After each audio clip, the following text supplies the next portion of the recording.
Hello and welcome. I'm Jon Garlick, and I'm here with the Sheriff of Calhoun County, Matthew Wade, and this is Calhoun County's Most Wanted. Sheriff? Always good to be on the show, John. I tell you what.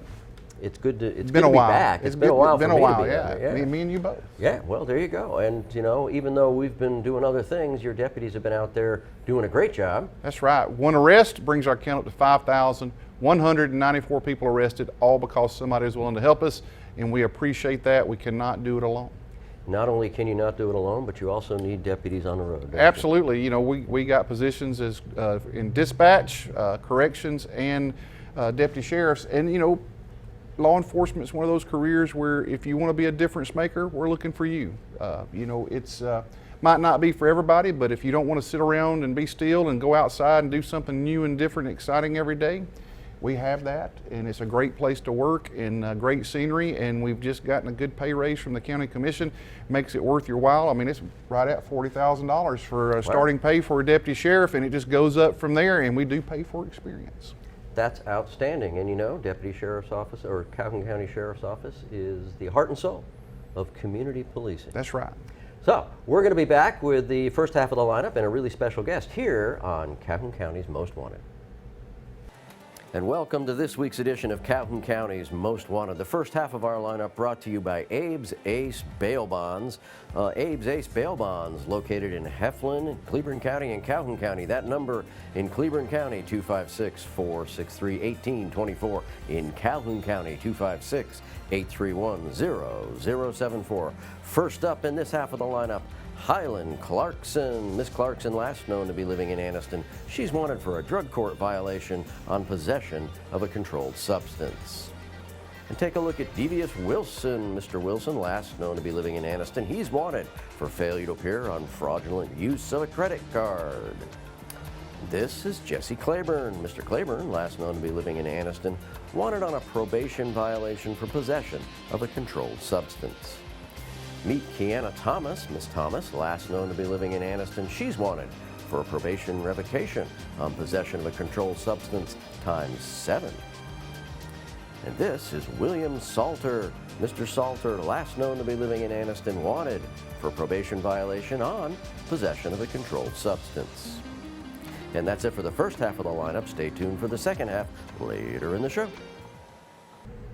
Welcome back. We hope you saw somebody in that half of the lineup where you might know where they are. If you do, call Sheriff Matthew Wade. You call, he hauls. We are here with DaMarco Curry from ASAP.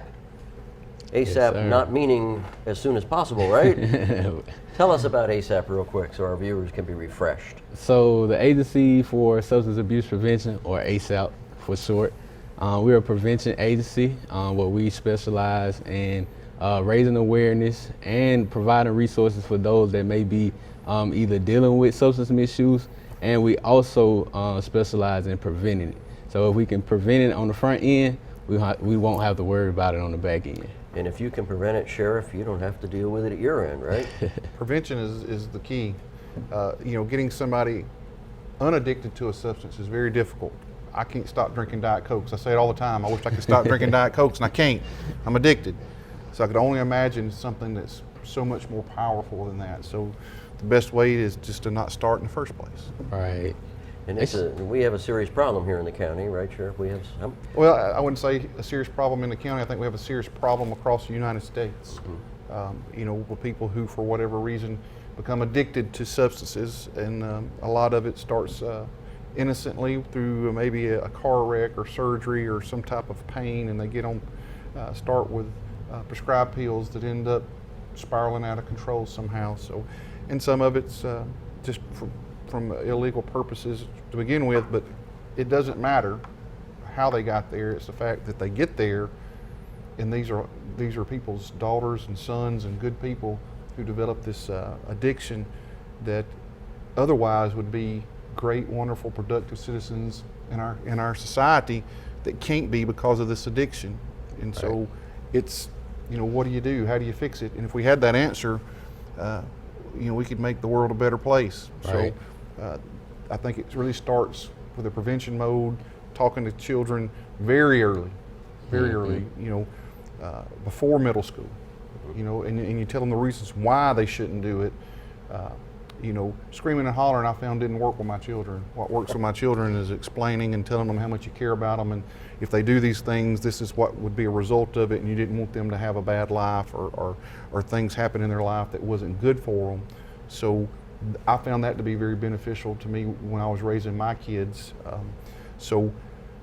Prevention, honest, open discussions of why you should or shouldn't do something, and the cost of making those decisions, I think is very important on the early end. And those pills, the adults get scripted some of those pain meds, DaMarco, and they end up in the house. They have leftovers, and that's where you and the sheriff have drug take-back day. We have those things available for people to drop off their expired prescriptions. So getting in the school, getting with the young folks, I was reading something, DaMarco, a few weeks ago that we have lost each year for the last 3 years people under 19 to fentanyl overdose at the rate of 100,000 a year in the United States. That's 300,000 people in the last 3 years to fentanyl overdose. And fentanyl is a synthetic drug that takes just a couple of grains can kill you. And it's being used as something they mix in with drugs to make it more plentiful.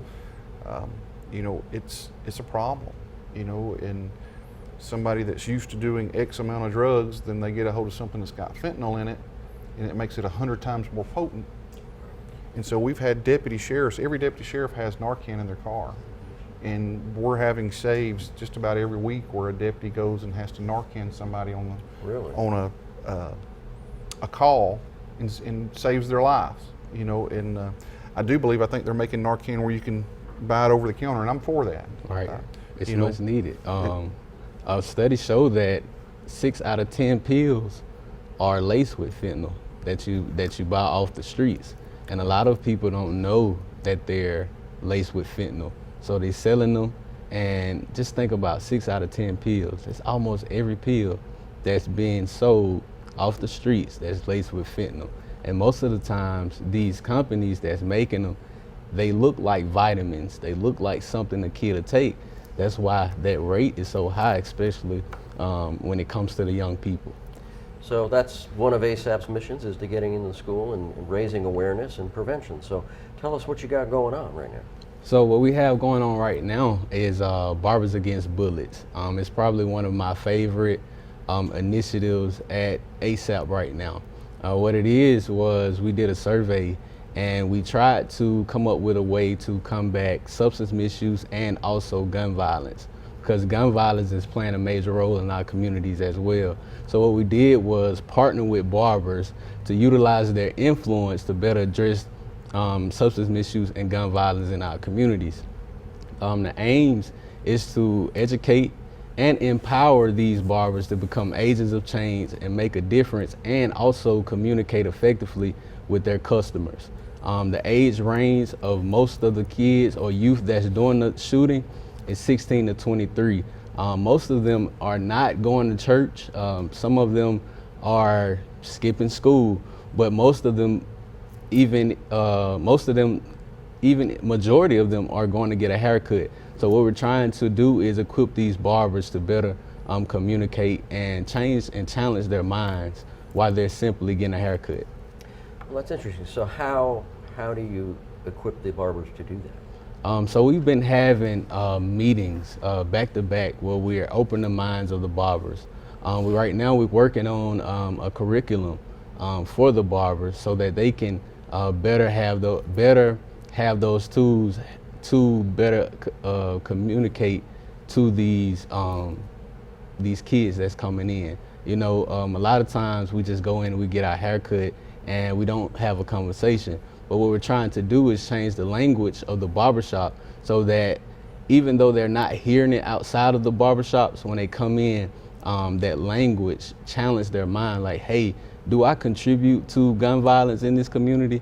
Challenging them to become better individuals, and also understanding that you can get under a cause and make a difference in your community. That's a great idea. So who came up with the idea to recruit the barbers?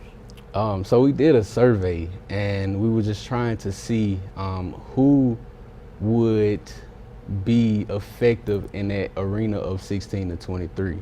And we couldn't think of no one but the barbers. They're staples in the community, and a lot of times these kids are going to get their haircuts.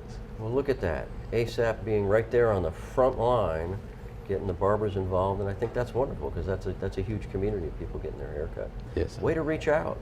Fantastic. Well, DaMarco, we're going to take a break, and we'll get back and we'll talk more about what ASAP is doing, and we'll have the second half of the lineup here on Calhoun County's Most Wanted. And welcome to the second half of our lineup. First up this half, Jessica Whitaker. Miss Whitaker, last known to be living in Anniston. She's wanted for a probation violation on possession of a controlled substance. And take a look at Diedrich Anderson. Mr. Anderson, last known to be living in Anniston. He's wanted on a failure to appear for theft of property third. And this is James Parkinson II. Mr. Parkinson, last known to be living in Anniston, wanted on a probation violation for theft of property third. And meet Tia Caldwell. Miss Caldwell, last known to be living in Anniston, wanted for failure to appear on obstruction of justice by using a false ID. Take a look at Xavier Brooks. Mr. Brooks, last known to be living in Anniston, wanted for probation violation on possession of a controlled substance. And that's it for our lineup this week. If you have any information on these people, please give Crime Stoppers a call. That number 1-833-251-7867. Welcome back. We hope you saw somebody in that half of the lineup. You might know where they are. If you do, call the sheriff's office. You call, they haul. We are here with DaMarco Curry of ASAP, the Agency for Substance Abuse Prevention, right? Yes, sir. Home of the Prevenger. Yes, sir. Remember the Prevenger? I do remember the Are you the Prevenger? No, I'm not the prevention. How do we know that? I'm not the prevention. We may not know you. Yeah. This is the Clark female. Kent thing. You've got the glasses. I think you could be the Prevenger. Wow. That's a compliment. I take that. Do you? I take that. Okay. So, we were talking about barbers against bullets and how reaching out to the community that goes to the barber shops. I think that's a great idea. Don't you think that's a good idea? I do. That's pretty cool. And I'm interesting you came up with that. So what else have you got going on? It's summertime, it's a little slow. You know, you were telling me off camera that most of your staff is down in training in Dallas, Texas. Yes, sir. That's pretty cool. Yes, sir. And of course, my buddy Sayram, Sayram just got married, you know. He did. So he's been on a honeymoon to like some faraway land. Jamaica, didn't he? Jamaica? Was it Jamaica? Okay. Well, that's not so far away. So tell us what else you and Sayram have planned for ASAP. So, we were speaking on Barbers Against Bullets. We have Barbers Against Bullets presents Cut the Violence. It's coming up on July 31st. It's on a Monday. It'll be at 10 a.m. We'll be in Talladega this time at 256 Vibes. What we're doing is it's a mock funeral where you can come in and see actually how a funeral works. But this time you won't be burying your best friend or loved one. It'll be you burying actually gun violence. So it's a symbolic symbol of burying gun violence. So what we're doing as an agency, we're trying to bring that reality back. A lot of times in these rural areas, a lot of these kids are numb to the fact that people are dying left or right to gun violence. So what we're trying to do is bring that funeral feel and allow these kids to see, you know, maybe this could be you. We also put a mirror in the casket so they could see like, hey, this could be me one day. So just giving them a chance to open their minds and actually understand what's going on around them and raising that awareness. You know, gun violence, nobody wins.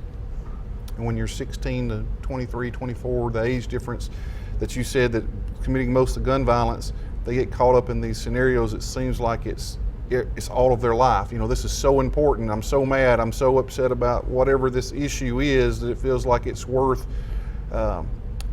using a gun. And so if you die, that's it. That's Right. your life. It's done. It's over.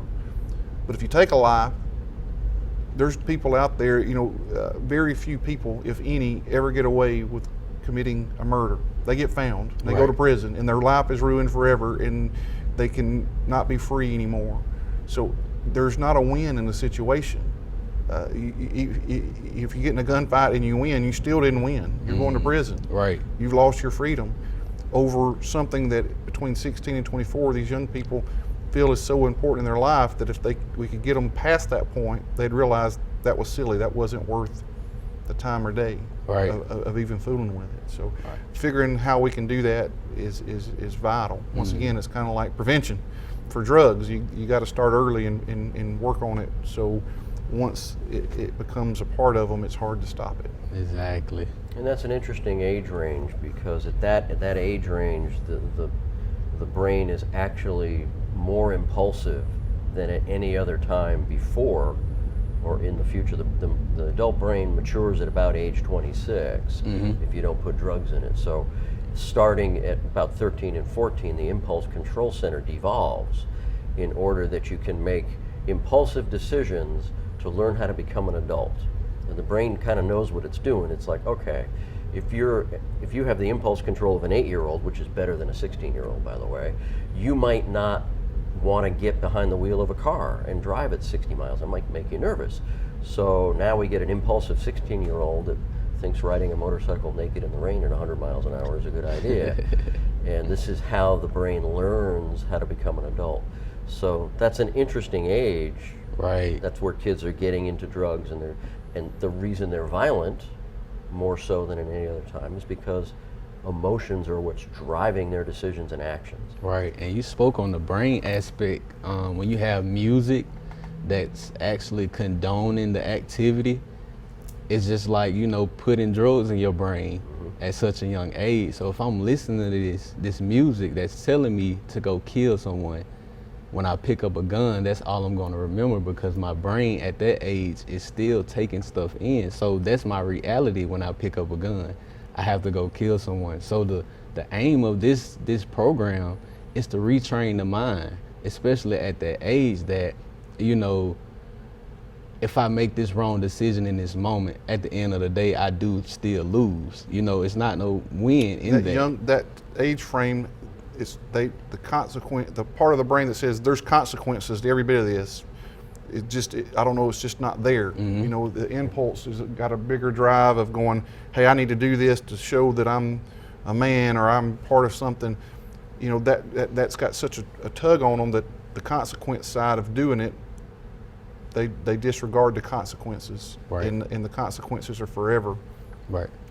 And what our children are exposed to is really in the hands of the parents, right? Right. Violent music, movies, and video games is something parents should be able to control. Right. And of course, oftentimes parents are working 2 or 3 jobs, they're not around, and that's a problem. So your program, you're reaching out to the kids. How are they getting there? How are they going to know about this and get there? So in Calhoun County, we ran into a barrier, we would say. We didn't get that age range that we wanted, that 16 to 23. So this is our goal for this event. So that's why we came on Most Wanted, and we're just trying to push the information out. But we got a lot of boys and girls clubs that are involved, so they're bringing the younger kids, but our target is to really get that 16 to 23 year olders. Well, that's a great target. DaMarco, we appreciate you being on the show. Absolutely. Say hi to Sayram and his new wife. And folks, we will be back with the Crime Stoppers portion of the show and the crazy criminal here on Calhoun County's Most Wanted. And welcome to the Crime Stoppers portion of our show, where we ask your help on the following cases. First up, on July 10th, an unknown male suspect stole a metal gas can and a DeWalt pressure washer from the construction site at Sachs Elementary School. And between May 15th and July 13th, the storage unit was broken into on Friendship Road in Oxford. They got away with a welder, 2 pearl necklaces, jewelry, tools, a grinding wheel table, a waterproof bag, a hammock, and various pieces of rock climbing and camping equipment. And that's it for the Crime Stoppers portion of our show. If you have any information on these cases, please call Crime Stoppers. That number, 1-833-251-7867. Stupid! You're so stupid! Sheriff, it's crazy criminal time. We see the dangest things all the time. This is James Blankenship, He's from Ohio, and he was breaking into a home. It was actually his mother's house, but his mother had told him she didn't want him around for several months. Apparently, he's not been a real nice guy, not been the perfect son. But he was burglarizing his mother's home, and a neighbor saw him breaking into the homes, called law enforcement, and he ran and crawled under a house of another person's home. Oh. And so when he got arrested, he was in shock. He was in shock, that he was being arrested. Uh-oh. Not because it was his mother's house, but it was because he said you could only be arrested for burglary if you do it at nighttime. That he was during the day, and so you couldn't be arrested for it because it was daytime. I'd say that investment in law school for him was not a good one. Well, ignorance of the law is not a defense, but he tried to use that. He was found guilty of burglary or a reduced sentence, reduced crime of breaking and entering. But if you just don't do things you shouldn't do, you don't have to worry about whether it's daytime or nighttime or anything else. He knew he wasn't supposed to be going in his mother's home, and just so everybody knows, you can be arrested for burglary in the day or at night. The best thing to do is just be a good person, good citizen, and go out and work and be a productive person in our society. Do the right thing and be a productive person, That's right. and come down to the sheriff's office and apply for a job. Yeah, we need difference makers. We need people who want to go out and do something not only fun, but something that makes a difference in the community and makes it a better place. It is an excellent career, so please go down to the sheriff's office or visit their website, find out how to apply, and find out how to be back here with us. That's right. Next week, here on Calhoun County's Most Wanted.